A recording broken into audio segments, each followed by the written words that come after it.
하나님께서 주신 말씀은 출애굽기 39장 1절 말씀입니다. 사실은 39장 전체고요. 그리고 출애굽기 28장도 그 말씀이 다 연결이 되는 그런 말씀이었지만 제가 간략하게 1절만 드리겠습니다. 구약 142면입니다. 39장 1절 찾으신 줄 알고 다 함께 큰 소리로 받들겠습니다. 시작. 그들이 여호와께서 모세에게 명하신 대로 청색, 자색, 홍색으로 성소에서 섬기기 위한 정교한 옷을 만들고 또 아론을 위한 거룩한 옷을 만들었더라. 아멘.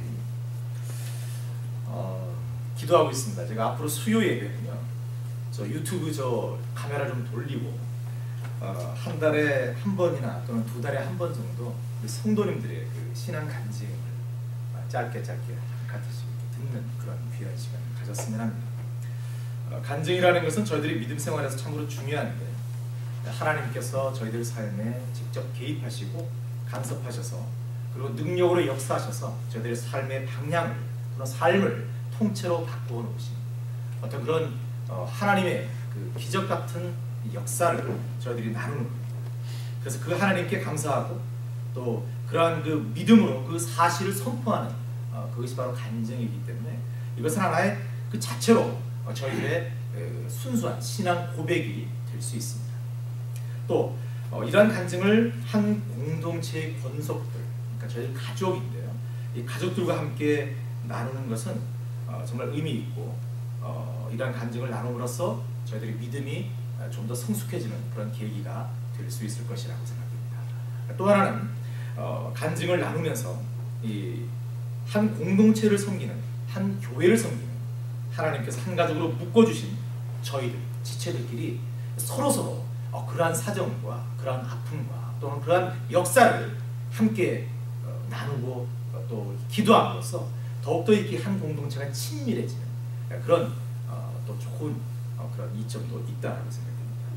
그러기에 이 간증, 저희 성도님끼리 간증, 지금 부끄러워서 지금 이렇게 말씀드리면 또 걱정하시는 분들이 계세요. 내 순서가 언제 올까? 네. 여러분 걱정하지 마시고요. 편하게 한 10분에서 한 15분 정도의 그런 시간을 가지면 참 좋을 것 같다.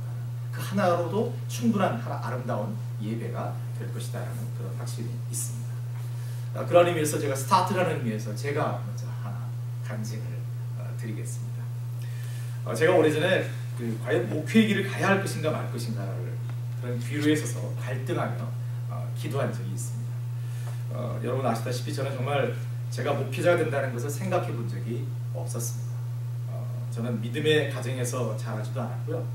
30이 넘어서 예수님을 영접하게 되었고 교회를 다니기 시작했지만 한국에서의 교회 생활이라는 게 여러분 잘 짐작하시겠지만 바빠서 주일도 성수하지 못하는, 지키지 못하는 한마디로 명목상의 교인으로 교회 출석부에 이름만 올라가 있는 그런 한심한 성도였습니다. 그런 제가 신학교를 가게 되었고 얼떨결에 졸업까지 했는데 애초에 목회는 저와는 거리가 있는 삶이라고 생각했기 때문에 목사 고시도 미루고 계속 전도사로 사역을 감당하고 있었습니다. 제 은사님께도 저는 목사 안 합니다 라고 감히 말씀을 드린 적이 많습니다. 그런데 어느 날 밤 참으로 아름다운 꿈을 꿨습니다. 아마 이 간증을 들으신 분도 아마 이 중에 계시리라 생각되는데 그 꿈이 너무나 생생하고 너무나 확실하게 기억에 남아있기 때문에 제가 이렇게 말씀을 드릴 수 있는 것입니다. 제가 감히 꿈속에서 황홀하게도 하나님 나라에 간 것입니다. 정말 하늘나라를 간 거죠. 높은 하늘에서 구름이 둥둥 떠 있는데 밑에 세상이 다 보입니다. 보이는데 제가 거기 있는 겁니다. 그것도 굉장히 황홀한데 바로 그 순간에 하나님께서 나타나셔서 거기에 저 말고도 여러 사람이 있었던 것 같은데 하나님께서 갑자기 저희들에게 퀴즈를 하나 내시겠다라고 하시는 거예요. 퀴즈. 저는 좀 퀴즈에 좀 민감하거든요. 어릴 때부터 퀴즈는 다 맞춰야 됩니다. 그런 것 때문에 하나님 나라 가서도 퀴즈에 민감했던 것 같습니다. 그래서 제가 아주 집중해서 하나님께서 무슨 퀴즈를 내시냐 들었던 것 같습니다. 하나님께서는 이것을 마치면 큰 상을 주시겠다고 약속을 하셨어요. 그 문제는 이거였습니다. 제가 조금 전에 구름 밑으로 내려다본 그 정경 속에 그 정말 마치 개미같이 작은 그 꼬물꼬물거리는 사람들의 모습이 쫙 있었는데 하나님께서 그러시는 거예요. 내가 저들을 뭐라고 하겠느냐? 내가 저들을 뭐라고 부르겠느냐? 손 드는 거 빨랐습니다. 그 순간에도 벌떡 일어나서 제가 손을 들었어요. 하나님께서 웃으시면서 말해보라 그랬어요. 제가 대답을 했는데 이렇게 대답했습니다. 하나님께서는 저 사람들을 아이고 내 사랑하는 귀여운 내 새끼라고 하실 것이다. 그대로 했습니다. 내 사랑하는 내 귀여운 내 새끼라고 하실 것이다 라고 말씀을 드렸어요. 그랬더니 하나님께서 웃으시면서 그래 맞다. 어떻게 그걸 맞췄냐 그렇게 쉽게 라고 하시면서 상을 주셨는데 그 상이 옷이었어요. 사람들을 시켜서 옷이 하나 탁 날아왔는데 옷이 하얀 옷이었어요. 그 하얀 옷을 하나님께서 손수 입혀주셨습니다. 기분 정말 죽였습니다. 옷을 하나님께서 입혀주시고 그 앞에 옷에 이렇게 청색, 붉은색 이렇게 막 무늬가 이렇게 쫙 나 있는데 하나님께서 마지막까지 이렇게 가운 같은 건데 그 무늬를 이쪽 저쪽을 딱 맞춰서 딱 해주시고 저리 가서 앉아라 하셨어요. 저리 가서 앉아라 하는데 가보니까 몇 사람들이 더 앉아있는 거예요. 그때 하나님께서 저에게 이렇게 말씀하셨습니다. 이게 끝이 아니다. 너는 앞으로 저 앞쪽으로 더 나아가야 한다. 그게 꿈의 끝이었습니다. 저는 정말 기분 좋게 잠에서 깨어났습니다. 다른 것보다도 제가 꿈속에서라도 하나님 나라에 갔다라는 것이 얼마나 감격적인지 모르고 그 속에서 하나님을 뵀다라는 것만 해도 정말 저는 너무너무 감격해서 어쩔 줄 몰랐습니다. 그리고 무엇보다 상까지 받았잖아요. 그게 무엇을 의미하는지는 모르지만 상까지 받았잖아요. 근데 시간이 지나면서 이 꿈이 제 머릿속을 떠나지 않는 것입니다. 평범하지 않다라는 것을 제가 깨닫게 되었습니다. 그래서 갑자기 궁금해진 거예요. 제가 상으로 받은 그 옷이 뭘까? 궁금했던 거예요. 그래서 성경을 찾다 보니까 오늘 이 출애굽기의 말씀에 다다른 거예요. 출애굽기 28장 39장 말씀에 제사장의 옷을 하나님께서 명하시고 또 이스라엘 백성들이 지었는데 제가 꿈에서 봤던 그 옷이 그 옷이었습니다. 그때부터 저는 이게 하나님의 소명이다 라고 생각을 하고 뒤늦게 사역자의 길을 가기로 마음먹고 천천히 그 과정을 밟아나왔습니다. 이렇게 오늘 말씀은 저에게 아주 특별합니다. 저는 오늘 말씀을 준비하면서 몇 번이나 그때 그 꿈을 되새겨보았고 지금 제가 하나님께서 참으로 원하시는 바로 그 자리에 과연 서 있는가 여러 번 돌아봤습니다. 물론 아직도 너무나 부족한 제 자신을 생각하며 하나님 앞에 부끄럽게 회개할 수밖에 없었습니다. 여러분 출애굽기 28장과 29장은 제사장의 옷에 관한 말씀입니다. 사실 저희들은 이러한 말씀을 큐티하다 보면 때로는 답답합니다. 아니 지금 내가 입는 옷에조차도 관심이 없는데 무슨 그 옛날 이스라엘 백성들의 광야 시대 제사장이 입었던 옷을 내가 나하고 무슨 상관이 있겠느냐 그런 생각을 해볼 수 있습니다. 더군다나 제사장 옷이라면은 지금으로 따진다면 목사나 사역자들의 옷이 될 법한데 그런 옷이 정말 나하고 무슨 상관이 있겠느냐라고 생각할 수 있습니다. 그런데 오늘 이 복잡하고 힘들고 어려운 제사장 이 옷이 저희들의 신앙생활과 아주 밀접한 관계가 있습니다. 저희들은 오늘 그 의미와 그 영적 비밀을 한번 함께 나누어 보는 것입니다. 저희들이 오늘 말씀을 두고 먼저 생각해야 할 것이 있습니다. 그래서 성막과 성전에서 하나님과 백성을 중보하는 역할을 담당했던 대제사장. 제사장이라는 직분은 결국 누구를 출애굽기에 제사장과 대제사장은 누구를 상징하느냐는 것입니다. 누구를 상징하죠? 히브리서 4장 14절 함께 보겠습니다. 쭉 내려가셔서 계속 내려가셔서 히브리서 4장 14절을 보겠습니다. 말씀을 제가 보겠습니다. 다음 장면요. 다음 자, 큰 소리로 함께 읽겠습니다. 시작. 그러므로 우리에게 큰 대제사장이 있으니 승천하신 자 곧 하나님 아들 예수시라. 우리가 믿는 도리를 주께 잡을지어다. 예수님께서 대제사장이십니다. 저희들이 이미 잘 아는 대로 이스라엘 백성들의 메시아시고 지금 저희들의 구원자요 중보자이신 예수 그리스도가 바로 대제사장이십니다. 그러기에 하나님께서 디자인하신 이 대제사장의 옷은 바로 예수님의 옷이라 할 수 있고 또 그 자체가 예수님의 모습과 사역을 그대로 나타내고 있다 이렇게 볼 수 있습니다. 또 한 발 더 나가서 베드로전서 2장 9절 또 함께 읽겠습니다. 시작. 오직 너희는 백성의 족속이요 왕같은 제사장들이요 거룩한 나라요 그의 소유된 백성이니. 저희들이 다 왕같은 제사장들입니다. 당연합니다. 왜냐하면 예수님께서 당신의 직분과 그 구원 사역을 교회 그리고 저희들 각자에게 위임하셨기 때문입니다. 그래서 성막 자체와 성막에 등장하는 여러 기구들이 하나하나 다 예수님과 예수님의 사역을 상징하고 있는 동시에 바로 교회 공동체와 저희들 한 사람 한 사람의 모습과 사역을 상징하고 있다라고 볼 수 있는 것입니다. 옛날 희한한 이야기가 아니라 저희들의 액티브한 지금 현재의 라이프와 밀접한 말씀이 커넥트가 되어 있다라는 얘기입니다. 그러기에 오늘 말씀이 중요합니다. 자, 이제 그림으로 한번 돌아갈까요? 우리 그림으로 돌아가서 대제사장의 옷을 한번 살펴보겠습니다. 처음부터 보시죠.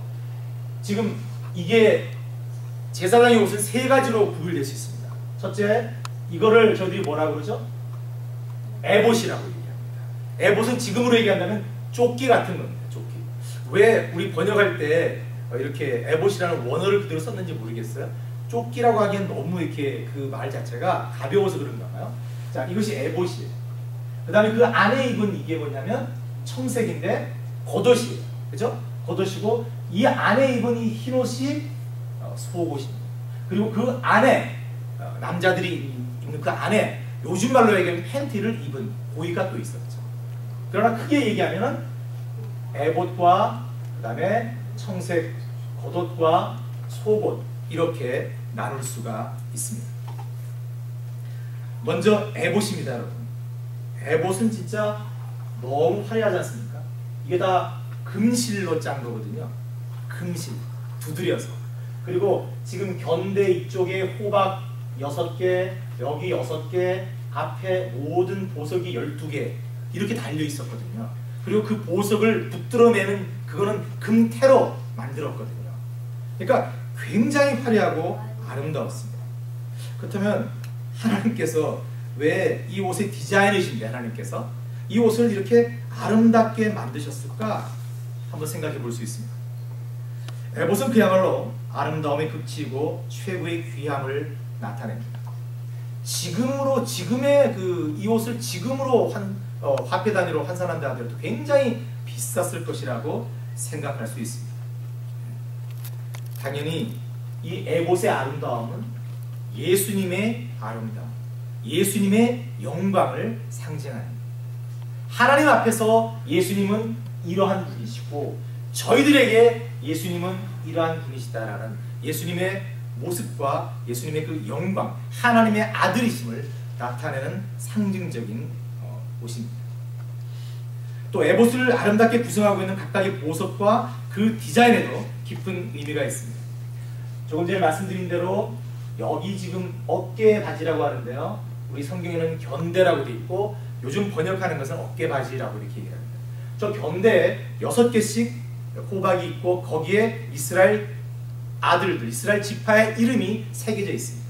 12지파의 이름. 그리고 여기 12개도 역시 각각 다른 보석인데 그 지파의 특성을 따서 보석이 다 다르게 12개가 들어가 있습니다. 자, 그럼 이게 무슨 뜻입니까? 대제사장이 하나님 앞에 이런 모습으로 나아갈 때 사실은 대제사장만 하나님 앞에 나아가는 것이 아니라 12지파의 이스라엘 백성 전체가 하나님 앞에 나아간다는 것을 의미하는 것입니다. 하나님께 드려지는 제사가 바로 그러한 의미입니다. 제사장은 그저 하나님께서 중재자의 사역을 감당할 뿐이지 결국 하나님께서 원하시는 것은 이스라엘 백성, 내 백성 전체의 예배와 기도를 받으신다는 것입니다. 지금도 마찬가지입니다. 지금도 마찬가지입니다. 제사장은 매년 바뀔 수 있었습니다. 제비뽑기를 해서 대제사장은 바뀌었습니다. 그리고 제사장의 생명이 닿으면 그것으로 제사장의 임무는 끝이 나는 겁니다. 하지만 또 다른 제사장이 하나님의 백성들의 이름을 다시 품은 채 또 하나님께 나아갑니다. 여러분, 이러한 구약의 예배는 예수님께서 이 땅에 오실 때까지 반복되어졌습니다. 그렇죠? 그리고 마침내 예수님께서 대제사장이 되시고 또 스스로 속죄물이 되셔서 저희들 한 사람 한 사람의 이름을 가슴에 품으시고 하나님께로 나아가시고 십자가에 돌아가신 그 이후로는 이러한 예배, 이러한 제사를 더 이상 반복해서 드리지 않습니다. 왜? 예수님께서 십자가에서 단 한 번으로 그 모든 것을 끝내셨기 때문에, 저희들의 죄 문제를 다 해결하셨기 때문에 그렇습니다. 이것이 바로 에봇을 통해 나타난 하나님의 구원 계획이었습니다. 그리고 이 뜻은 예수님을 통해서 이루어졌습니다. 그러기 저희들 스스로가 하나님께 나아갈 수 있는 거룩한 선물을 받았음에 감사해요. 저희들은 감히 하나님께 그렇게 나아갈 수 없었는데 예수님을 통하여 저희들은 하나님께 나아갈 수 있고, 하나님이 저희들같이 이렇게 못난 이 마음속에 거하시는 그런 놀라운 선물을 받았다는 것입니다. 그야말로 저희들이 하나님과 함께하는 삶을 의미하는 것입니다. 하나님께 저희들이 모든 잘못과 실수와 속상함과 억울함과 기쁨과 즐거움을 다 아뢰을 수 있고, 또 저희들을 향한 하나님의 말씀을 저희들이 들을 수 있습니다. 저희들이 하나님을 사모하고 성령님께서 저희들 삶에 역사해 주시기를 바라기만 하면 하나님께서 저희들을 직접 만나 주시고 또 역사하셔서 저희들의 삶을 복되게 해 주신다는 것입니다. 바로 에봇에 장식된 그 귀한 보석이 다 이스라엘 지파 백성들을 나타내고 있는 것처럼, 하나님께서 저희들을 보시기에 하나님께서 저희들을 바로 하나님 앞에서 참으로 귀한 보석 같은 존재로 보고 계시다는 것입니다. 여러분, 이것이 정말 감사한 것입니다. 하나님 보시기에 이 옷을 입고 지성소로 들어가면 하나님께서 보시기에 12지파를 다 받아들이고 이스라엘 백성 전체를 생각하시는 것처럼, 그리고 그 하나하나를 그렇게 귀한 보석으로 생각하시는 것처럼, 지금도 오늘 이 시간에도 오늘도 하나님께 예배드리고 있는 저와 여러분을 하나님께서는 그렇게 귀한 보석으로 삼고 계시다라는 거예요. 이것이 얼마나 감사한지 모릅니다. 두 번째, 제사장의 옷 중에 겉옷을 보겠습니다. 청색입니다. 이 옷의 특징은 청색으로 만들어졌고요, 금방울과 석류 장식이 이렇게 있습니다. 이렇게 노란 거는 금으로 만들어진 금방울이고요, 빨간 거는 수로 만든 석류였습니다. 여러분, 색깔을 먼저 보죠. 이 청색이라는 색깔은요, 원래 하나님의 색깔입니다. 우리가 하늘색 그러면 다 하늘색이 청색이잖아요. 그건 뭐 예로부터 전통적으로 뭐 동서고을 막론하고 그런 색입니다. 그래서 이 색은 생명 되신 예수님을 상징합니다. 생명 되신 예수님을 상징합니다. 많은 분들이 제가 개인적으로 녹색을 굉장히 좋아한다라고 알고 계십니다. 제가 녹색과 청색 좋아합니다. 네. 저희 뭐 주보도 녹색에 가깝고, 뭐 글자 모든 것들이 다 녹색에 가깝고, 뭐 전도엽서도 녹색이고 그렇습니다. 그래서 제가 녹색을 좋아하는 이유가 있습니다. 청색과 녹색 거의 같은 색으로 쓰이는데요, 이 청색과 녹색이 생명과 희망을 상징하기 때문에 그렇습니다. 교회력에서 1년 중 가장 많은, 그러니까 이 교회력, 그러니까 무슨 사순절, 오순절, 성령 강림절 이런 절기가 있지 않습니까? 그 절기마다 색깔이 있어요. 예전 색깔이라는 게 있어요. 그런데 1년 전체를 두고 봤을 때 가장 많은 색깔이 녹색입니다.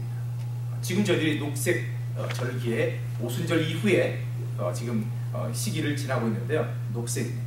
바로 녹색은 하나님께서 예수님을 통해서 저희들에게 새롭게 주신 생명을 의미하는 것이기 때문에, 성령님께서 저희들에게 역사하셔서 새로운 삶을 살아가는 것을 의미하기 때문에 그렇습니다. 그리고 수놓은 석류, 이 장식은 풍요로움을 상징합니다. 하나님께서 백성들에게 주시는 복을 상징합니다. 근데 이게 왜 성류가 복을 상징하느냐, 거기에 대한 구체적인 말씀은 하나님 말씀은 없습니다, 성경에는.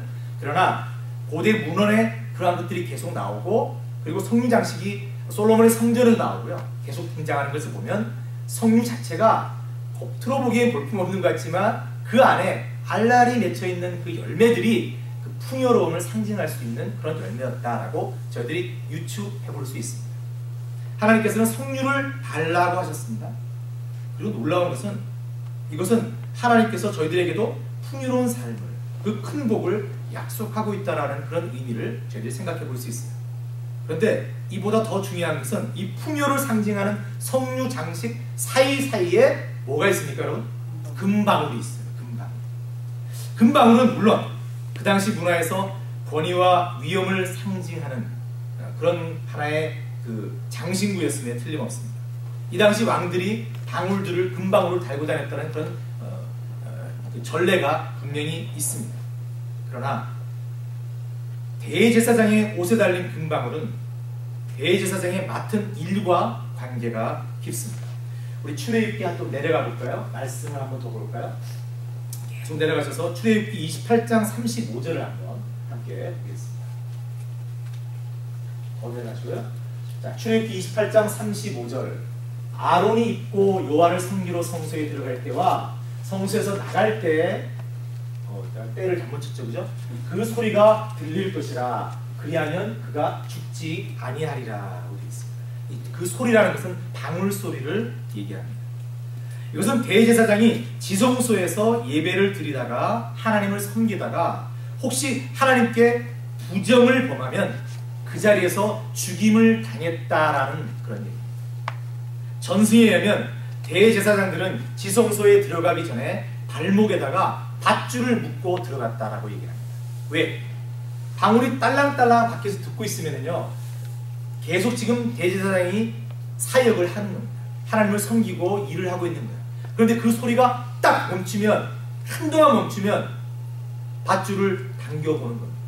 그래서 하나님 앞에서 부정해서 죽었으면 그 제사장의 시신을 끌어냈다라고 그렇게 얘기를 합니다. 그만큼 지성소에서 하나님을 섬기는 일은 그만큼 거룩한 일이었다라고 볼 수 있습니다. 여러분, 누가복음 1장을 보시면 그 세례 요한의 아버지가 제사장이잖아요. 사가랴가 순서가 되어서요, 그 성전에 가서 일을 해요. 그런데 제비뽑기를 했는데 지성소에 들어가서 일을 하게 되는 그런 일을 맡았어요. 그래서 이제 들어갔는데요, 향단 옆에 천사 가브리엘이 서 있는 겁니다. 그래서 사가랴가 깜짝 놀랐죠. 근데 사가랴에게 가브리엘이 이렇게 얘기를 합니다. 아들을 줄 것이다 라고 얘기를 하죠. 사가랴는 아브라함이 얘기한 그 비슷한 얘기를 하죠. 나이가 우리가 얼만데 아들입니까? 라고 얘기를 합니다. 그럼 가브리엘이 네가 믿지 못하는구나 라고 생각을 하고 아이가 낳을 때까지 말을 못하게 하죠.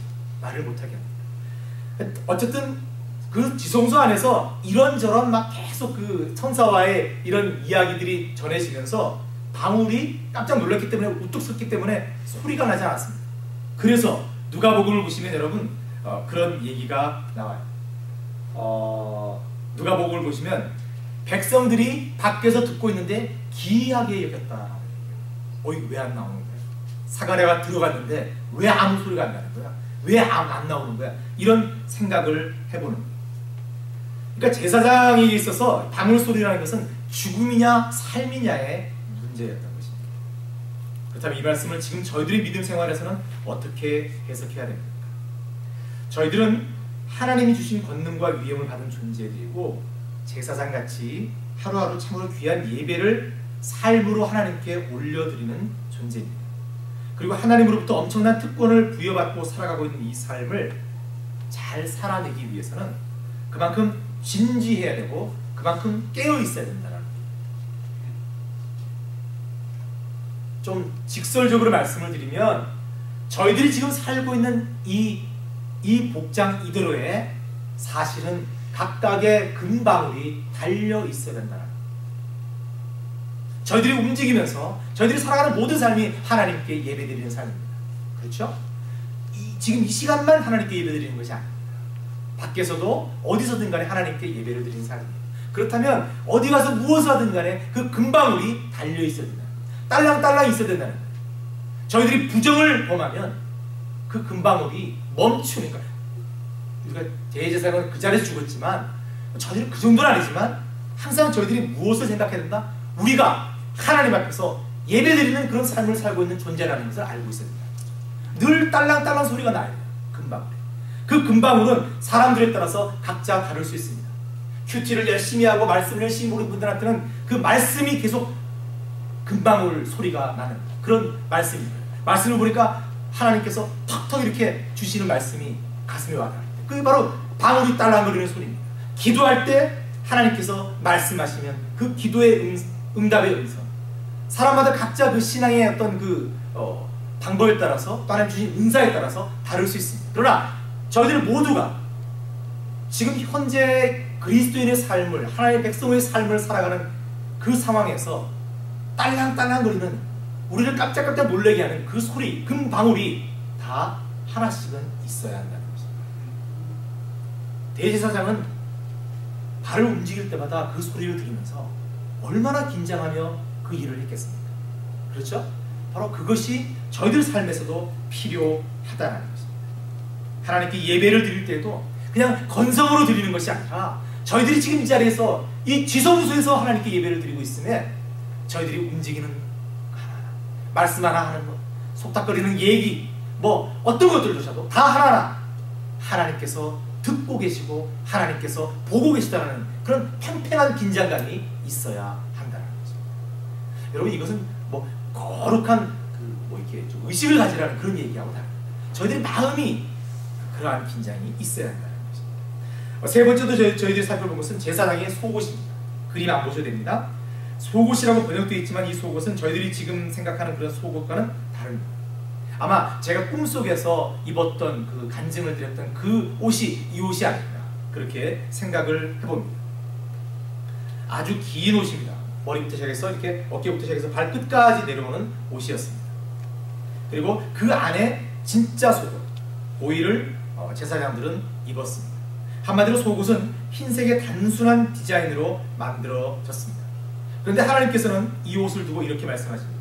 출애굽기 28장 40절, 너는 아론의 아들들을 위하여 속옷을 만들며 그들을 위하여 띠를 만들며 그들을 위하여 관을 만들어서 영화롭고 아름답게 하라. 하얀 색깔의 그냥 평범한 자루 같은 옷인데 하나님께서 그 옷에다가 영화롭고 아름답게 하라라고 말씀하십니다. 그것은 바로 하나님께서 이 옷을 갖고, 이 흰 옷을 갖고 영화롭고 아름답다라고 이렇게 평하시는 것은 이 옷이 영적인 순결함과 깨끗함, 그 성결함을 의미하기 때문입니다. 하나님 앞에서는 저희들이 그렇게 흰 옷 입은, 정말 깨끗한 흰 옷 입은, 때 하나 묻지 않은 그런 흰 옷 입은 존재로 항상 있어야 한다는 것입니다. 저희들이 성결해야 된다는 것입니다. 이 거룩함, 성결, 이것은 거룩하신 하나님의 백성에게는 반드시 필요한 것입니다. 저희들이 하나님의 자녀로 이 거룩함의 문제가 얼마나 중요한지는 제사장의 옷을 만들 때 마지막으로 붙이는 금패에도 나타나 있습니다. 여러분 큐티 하셨겠지만 하나님께서는 제사장 옷을 만드는 법을 다 설명하시고 따로 패를 만들라고 하셨습니다. 그리고 그것을 이마에 붙이라고 하셨어요. 28장 36절인데 너는 정금으로 패를 만들어 인을 새기는 법으로 그 위에 새기되 뭐라고 새기라고요? 여호와께 성결이라고 새겨라. 여호와를 향한 거룩이라는 뜻입니다. 원래 아무리 대제사장과 제사장으로 하나님을 섬긴다 해도 인간인 이상 그 사람은 거룩할 수 없습니다. 그래서 하나님께서 이 패에다가 카도시, 거룩이라는 그 인을 쳐서 너는 하나님을, 나를 섬기는 이때는 거룩하다라고 인쳐주시는 거예요. 이것은 마치 예수 그리스도께서 저희들이 죄가 있고 저희들이 의롭지 않음에도 불구하고 예수 그리스도의 보혈로 인쳐주셔서 저희들을 의롭다 하고 거룩하다고 해주시는 것과 같은 겁니다. 저희들의 삶은 바로 이러한 모든 맥락에서 거룩해져야 된다라는 것입니다. 저희들이 정말 일평생 씨름하며 가야 할 문제가 바로 이 거룩의 문제. 왜? 날마다 저희들은 악한 세상에서, 더러운 세상에서 살고 있기 때문에 저희들이 자꾸 거룩한 모습에서 세상으로 나아가서 더럽혀지는 것을 자꾸 생각합니다. 저는 반대로 생각하시길 바랍니다. 저희들이 깨끗한 모습으로 세상을 변화시키는 그런 저희들의 존재가 돼야 합니다. 세상에서 실컷 옷 더럽히고 와서 다시 하나님께 기도하면서 하나님 더러워졌어요 라고 투정하는 존재가 아니라 하나님 이 옷으로 세상을 향해 쫓아나가서 저 세상의 더러운 것을 제하고 저들을 흰옷 입은 백성으로 만들겠습니다. 그런 결단이 저희들에게 있어야 한다는 것입니다. 그러려면 저희들이 대단한 결단을 해야 되고 저희들 또한 굉장히 거룩한 삶을 살아가야 한다는 것입니다. 자, 여러분, 오늘 저희들은 대제사장의 옷을 영적인 시각으로 한번 살펴보면서 에봇과 겉옷과 속옷으로 나누어서 하나님께서 왜 저렇게 디자인하셨는지에 대해서 생각해 봤습니다. 하나하나 저희들과 거리가 먼 그런 말씀이 아니라 하나하나 그 안에 저희들의 영적인 삶이 어떠해야 되는지가 숨어져 있다는 것을 저희들은 말씀을 통해서 깨닫게 되었습니다. 그러기에 아무쪼록 저희들 모두 오늘 말씀을 거울 삼아서 앞으로 더욱 하나님께 좀 진지하고 겸손하게 예배를 드리고 성결하고 구별된 거룩한 삶을 살게 되기를 소망합니다. 그래야 저희들 모두 한 사람도 빠짐없이 하나님 앞에서 참으로 귀한 보석 같은 존재가 다 되기를 간절히 바랍니다. 여러분 큰 소리로 한번 옆에 계신 분들에게 다 한 번씩 손을 내밀어서 이렇게 외쳐주시기 바랍니다. 당신은 하나님의 보석입니다. 이게 섣불리나 있죠, 그죠? 쑥스러워요, 그죠? 다시 한번 합니다. 당신은 하나님의 보석입니다. 시작.